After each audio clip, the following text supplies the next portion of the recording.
На третьому місці також дві гімнастки Карпа Вікторія, Кримська Злата.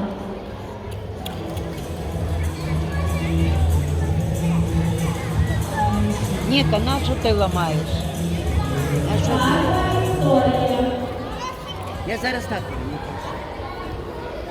Карпа Вікторія.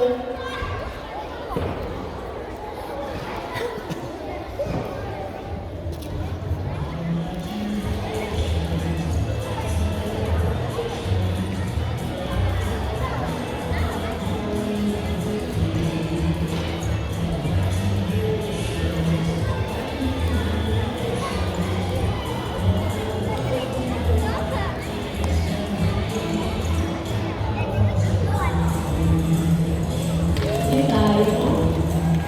У третьому групі на першому місці дві гімнастки Парамонова Стефанія, Ошпенко Мія. На другому